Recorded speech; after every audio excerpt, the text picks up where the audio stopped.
Assalamualaikum warahmatullahi wabarakatuh. Nama saya M. Ferrari Firmansyah dari Pendidikan Pervisi Guru Universitas Negeri Malang.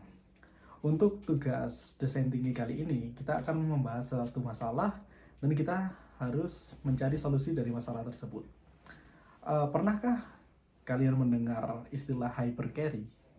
Nah, hypercarry itu adalah ketika seseorang itu mengambil tugas lebih banyak dari porsinya dalam sebuah kelompok. Jadi dalam tugas ini tidak ada pembagian tugas yang sama antara kelompok. Jadi ada kesenjangan dan ketidakadilan dalam pembagian tugas. Nah, untuk hypercarry ini sudah menjadi masalah yang umum dan banyak dari situs-situs berita sudah memberitakan tentang hypercarry ini, seperti yang ada di mojok.co atau kompas.id ini. Jadi sebenarnya intinya hypercarry itu dalam sebuah kelompok terjadi ketidakadilan karena pembagian tugas setiap kelompok itu uh, dirasa tidak adil. Jadi ada satu orang atau mungkin beberapa orang yang itu mengerjakan tugas lebih dari tugas seharusnya. Itu disebut hypercarry. Lalu kita bagaimana kita bisa menciptakan sistem pembagian tugas yang mungkin terbilang bisa adil untuk mengatasi hypercarry tersebut.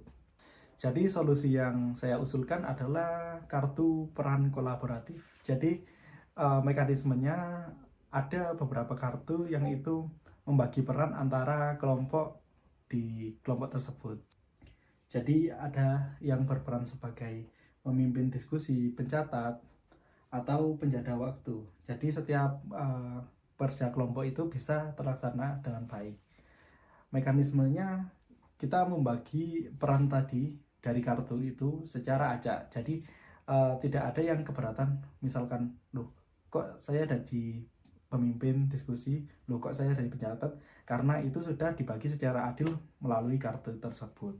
Dengan adanya kartu ini, jadi kita tidak perlu berdebat masalah pembagian tugas lagi. Dan pastinya kalau sudah sesuai dengan role-nya yang di kartu, jadi kalau tugasnya, oh saya tugasnya sebagai pencatat diskusi. Nah, itu karena sudah mengetahui tugasnya, jadi kita bisa melaksanakan tugas dengan baik tanpa mengambil tugas orang lain atau bahkan kita memberikan tugas kita kepada orang lain. Jadi tugasnya itu bisa dibagi secara rata. Nah, untuk desain kartunya seperti ini. Nah, jadi ada beberapa role yang bisa dipilih. Nah, itu nanti bisa diacak. Sistemnya seperti pembagian kartu permainan yang lainnya, kayak kartu remi misalnya. Itu kan diacak dulu baru dibagi. Jadi nanti bisa dapat role sesuai kartu tersebut. Nah, dengan begini kita bisa mengatasi yang namanya hypercarry tadi. Jadi di dalam tim tidak ada yang kerjanya terlalu banyak atau kerjanya terlalu sedikit. Mungkin itu saja yang bisa saya sampaikan. Kurang lebihnya mohon maaf. Terima kasih. Wassalamualaikum warahmatullahi wabarakatuh.